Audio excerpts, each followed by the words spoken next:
एक बार एक छोटी सी बच्ची हाथ में मिट्टी की गुल्लक लेकर के भागती हुई एक दवाइयों की दुकान पर गई। वो काफी देर तक वहां पर खड़ी रही, लेकिन दुकानदार का ध्यान उसकी तरफ नहीं गया क्योंकि और भी बहुत सारे लोग खड़े हुए थे। उसने दुकानदार को कई बार बुलाया, लेकिन वहां पर भीड़ इतनी थी कि दुकानदार का ध्यान उसकी तरफ गया ही नहीं।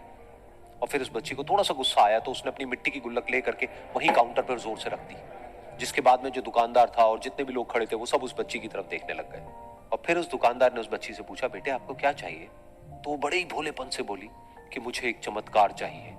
ये सुनकर के दुकानदार को कुछ समझ नहीं आया, ना ही वहां पर जो लोग थे उनको कुछ समझ में आया, और सब उसकी तरफ देखने लग गए। फिर दुकानदार ने बोला, बेटे चमत्कार तो यहाँ पर नहीं मिलता है।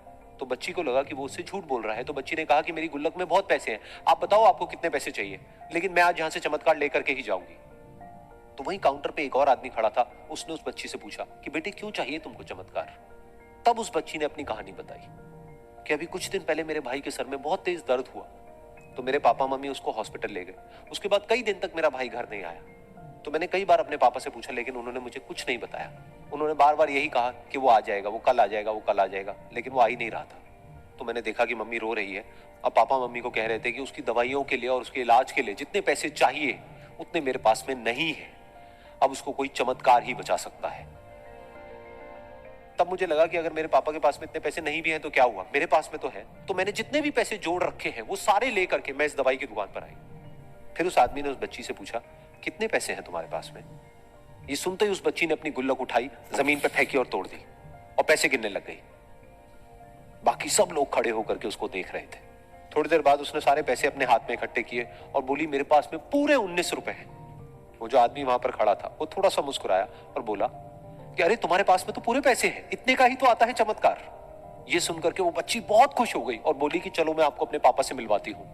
बाद में पता लगा कि वो आदमी कोई आम आदमी नहीं था, बल्कि एक बहुत बड़ा न्यूरोसर्जन था, और उसने सिर्फ 19 रुपए में उसके भाई की सर्जरी करी और कुछ ही दिन बाद वो ठीक होकर के घर वापस आ गया। फिर कुछ दिन बाद वो बच्ची, उसका भाई, उसके पापा, उसकी मम्मी चारों एक साथ बैठे हुए थे और बात कर रहे थे। तो उसकी मम्मी ने उसके पापा से पूछा कि अब तो बता दो ये चमत्कार आपने किया कैसे? तो उन्होंने अपनी बेटी की तरफ देखा और बोले, ये चमत्कार मैंने नहीं, इसने किया है।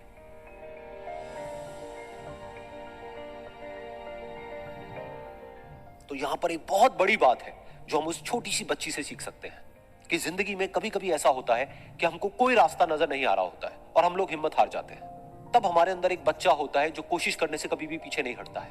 वो हार मानने को तैयार नहीं होता है क्योंकि उसको ना शब्द समझ नहीं आता है। वो बच्चा जिसके लिए कुछ भी नामुमकिन नहीं है, क्योंकि वो हर हाल में कोशिश करता ही रहता है।